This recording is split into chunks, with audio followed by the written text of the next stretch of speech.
Ancient Rome will likely forever remain a focal point for historians and archaeologists.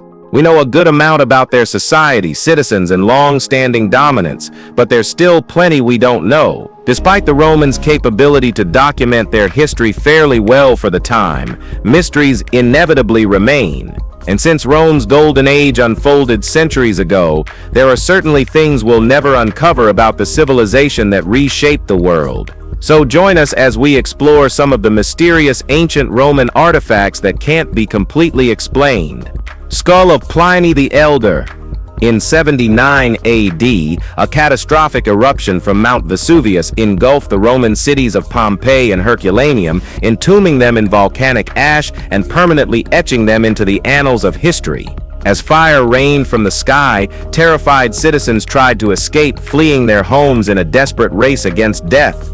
The mountain unleashed thermal energy exceeding 100,000 times the force of the atomic bombings of Hiroshima and Nagasaki. This devastation, as tragic as it was, birthed a gripping mystery that has endured for centuries: the death of Pliny the Elder and the later claims of discovering his skull. A highly respected Roman author, scientist, and naval commander, Pliny's experience during the disaster was recorded by his nephew, Pliny the Younger. From across the Bay of Naples, he witnessed the eruption and immediately set out by ship in a bold rescue attempt. While many ran from danger, Pliny moved toward it, partly to save lives, partly driven by his insatiable thirst for knowledge about nature's wrath. But his courage proved fatal. He never returned. Pliny died near the shoreline of Stabiae, likely overcome by toxic fumes, and his body was found days later with no apparent injuries. The cause of his death remained uncertain, even as his legend continued to grow. Then, in 1900, archaeologists unearthed 73 skeletons from the ash-covered coast of Stabiae. One of them, found in a restful pose, held a lavish dagger and wore bracelets shaped like golden vipers, along with a heavy gold necklace. These lavish ornaments suggested he was a man of prominence and closely fit the descriptions of how Pliny once dressed. Yet once the association with Pliny was dismissed, the landowner sold off the valuable gold, reburied the remains, and kept only the skull and dagger. Years later, those remaining pieces were gifted to the Museo Storico della Sanità in Rome. In recent decades, forensic analysis of the skull revealed that, while its characteristics aligned with what is known of Pliny's death, including his estimated age of 55, the jawbone belonged to someone else, perhaps a soldier or a slave. That theory fits with historical accounts claiming Pliny once ordered one of his attendants to end his life quickly, to escape the agony of the rising heat. While many historians remain skeptical that this skull once held the brilliant mind of Pliny, others believe it's entirely possible. As one scholar noted, it's very likely this is Pliny. The coincidences supporting it are numerous, and there's no evidence against it. Nemesis ships. Back in the 1st century AD, Rome's notorious Emperor Caligula, best remembered for his lust for excess, cruelty, and sheer madness, found new ways to flaunt his dominance over land and sea. In his quest for grandeur, he ordered the creation of 2 immense ships that, curiously enough, never left the still waters of a volcanic lake tucked away in the Alban Hills, Lake Nemi. Scholars have long debated what these vessels were meant for, but they all agree on one thing: they were engineering marvels, especially the larger of the 2. Stretching 240 feet in length, it was more floating mansion than warship, adorned with marble statues, colorful mosaic floors, advanced heating and water systems, and even luxurious Roman baths. The second ship, just 10 feet shorter, wasn't far behind in extravagance. It featured manicured gardens, gleaming marble halls, and intricate plumbing carved out specifically for its bathhouses. These weren't just boats, they were floating testaments to Roman innovation. Some of the technology on board, like hand-cranked bilge pumps and piston-powered water systems, wouldn't be seen again until the Middle Ages. Hot and cold running water, delivered through lid pipes centuries before anyone else even dreamed of it. Before the wrecks were pulled from the lake, most believed the Romans couldn't possibly have built ships of this magnitude, especially not on a lake that's barely over half a mile across. That's why many think they weren't meant to sail, more like floating playgrounds for Rome's elite, where wine flowed like rivers and pleasure knew no limits. Their design and indulgence echoed the extravagant courts of ancient Syracuse. And here's where it gets even more intriguing. Lake Nemi was once considered so sacred that Roman law strictly banned any ship from crossing its surface, yet somehow Caligula got his floating palaces on there. For about a year, the ships lived their lavish lives until Caligula didn't. In 41 AD, deep in a tunnel under Rome's Capitoline Hill, he was ambushed and murdered by a group of Praetorian officers and fed-up senators tired of his chaos, cruelty, and obscene spending.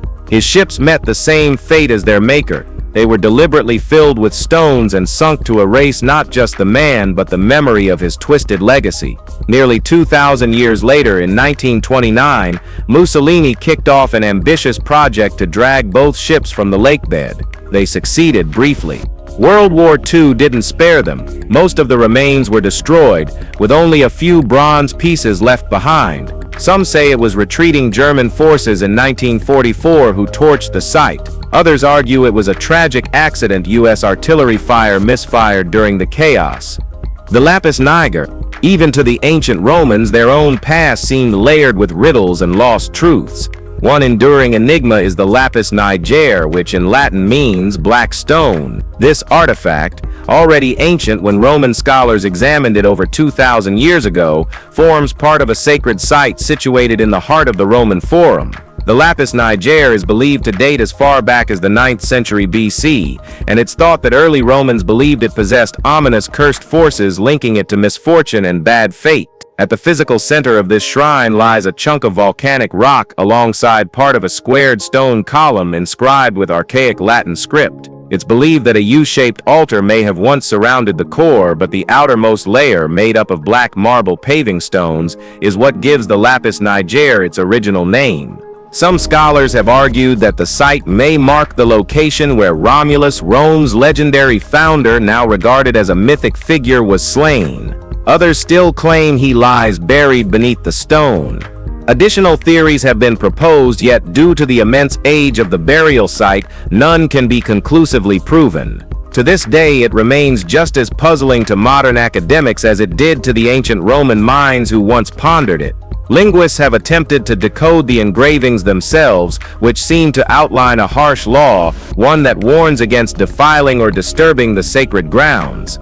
The message begins with the chilling words, "Whosoever will violate this grove, let him be cursed." Perhaps it's this ancient warning that has kept the lapis so well preserved through the many centuries it has silently endured. Tomb of the Silver Hands. Well, this is creepy. The early rise of the Roman Empire was marked by many confrontations, both political and military, with neighboring civilizations. One such group displaced by Rome's expanding war machine was the Etruscans, an Iron Age culture believed to have emerged as early as 900 BC. By roughly 500 BC, Roman dominance had begun absorbing and dissolving Etruscan traditions. Yet one singular and perplexing discovery has left modern archaeologists in awe. Long overlooked by the Romans and undisturbed for centuries, a noble family's burial site was uncovered, later named for its most bizarre feature, a pair of intricately crafted silver hands. The necropolis, located in Latium, Italy, has been excavated many times over the years, but only one dig revealed a find this strange. The tomb held the remains of nobles and ordinary citizens alike, but in 2012, a group of archaeologists uncovered a 30-foot underground corridor and made the decision to follow it. At the end, they discovered an expansive chamber that had likely remained untouched for millennia. Inside were dozens of bronze artifacts, including drinking vessels, chariot components, and numerous pieces of finely made pottery. But beyond these amazingly awesome artifacts, they found something extraordinary, a pair of silver hands. The hands were so well preserved that they still gleamed in the dim light of the tomb. Studies of the relics provided new insights into their original purpose. It's now believed they were once part of an acheron, a life-sized guardian figure meant to protect the soul of the dead, constructed primarily from wood but featuring silver or bronze limbs. Over the centuries, the wood decayed entirely, leaving behind only the two silver hands. Their craftsmanship is remarkably advanced, showcasing hollow palms, refined lines, and lifelike proportions. Their golden fingertips suggest the figure was designed to stand guard over the remains of an aristocratic woman of high status and influence. Though we may never fully understand the ritual role of an acheron, what we do know is that whoever was buried within the tomb of the Silver Hands was likely one of the first and most important victims claimed by the expanding force of the Roman Empire. Emperor Sponsion. In 1713, 4 unusual gold coins were unearthed as part of a significant hoard discovered in Transylvania. While many of the coins bore images of known 3rd century Roman emperors like Gordian III and Philip the Arab, 4 distinct coins displayed a unique profile and the name Sponsian. Initially regarded as authentic, further examination in the 19th century led to their dismissal as poorly made modern forgeries, despite being found alongside other verified ancient relics. These particular coins were believed to have been fabricated along with a fictional Roman emperor to deceive wealthy collectors. Numerous researchers and institutions arrived at the same conclusion, largely because no surviving records mention an emperor named Sponsian. Much of the doubt surrounding the coins stems from analyses that showed they were cast rather than struck, an unusual method for the era. Their inscriptions were unconventional, and one face of the coin closely resembled a Republican denarius minted in 135 BC. However, in a surprising twist, a 2022 study involving electron microscope inspection of the coin's surface revealed authentic wear patterns, indicating they were genuinely ancient. The findings suggested that Sponsian might have actually existed, likely as a 3rd century usurper during a chaotic time in Roman history. The most plausible theory is that Sponsian was a local commander who proclaimed himself emperor in the Roman province of Dacia, in what is now Transylvania, around 260 AD. This turbulent period, known as the crisis of the 3rd century, saw the Roman Empire fractured by civil war and disease. Cut off from imperial command, it's possible that Sponsian assumed the title of emperor and the responsibilities of military leadership in order to stabilize the region and preserve order. While some scholars have raised questions about the 2022 study's methodology, the academic community has yet to reach a consensus. Still, it remains possible that entire segments of Roman history, along with figures like Sponsian, are waiting to be brought to light. Alright guys, now let's head over to the skulls of Walbrook Valley. In 2013, engineers working on London's Crossrail project uncovered a chilling surprise while excavating a tunnel beneath Liverpool Street. What they found were several dozen human skulls, far older than initially assumed. Once archaeologists examined the remains, they determined the bones dated back to Roman times. Curiously, this wasn't the first instance of such a discovery in the area. Back in the 1980s, archaeologists unearthed 39 Roman skulls in the nearby Walbrook Valley. To this day, the origins of these remains and the reason they were separated from their bodies remain unexplained. Naturally, the findings have given rise to numerous interpretations. One theory speculates that these skulls may have belonged to victims of Boudica, the legendary queen of the Iceni, who led an attack on Londinium in AD 60. Another possibility suggests the location was once an ancient burial site that eroded over time, gradually releasing bones that were carried downstream. Still, some historians wonder whether the workers had accidentally stumbled across the remains of a mass execution or historical atrocity. Alternatively, some experts believe that Roman settlers in Britain may have preserved Iron Age traditions, including the so-called cult of the head. In such practices, severed heads were used in ceremonial offerings or rituals. In that context, discovering a dense cluster of skulls in one location would make ritual sense. While each theory offers compelling ideas, none have been definitively confirmed. Today, archaeologists continue to search for solid explanations.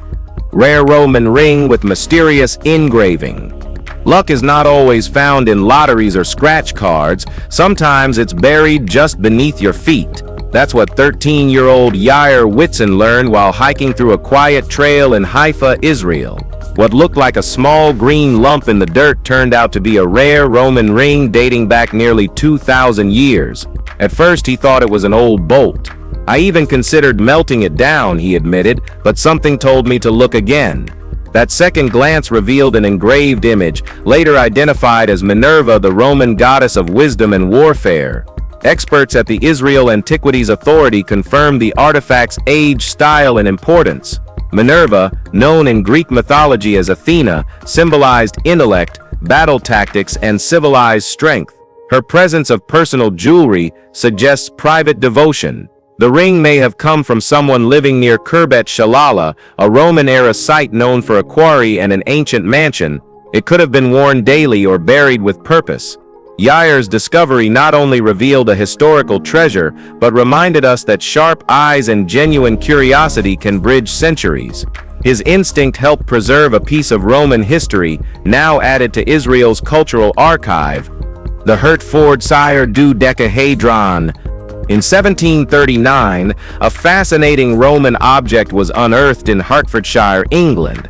It wasn't an ordinary find, it was a finely designed metal dodecahedron featuring 12 flat sides. Each face bore a circular hole of a different diameter, with small knobs adorning the edges. Since then, more than 100 similar Roman dodecahedrons have been discovered across Europe. Most have emerged from the former Gallic territories of the Rhine Basin.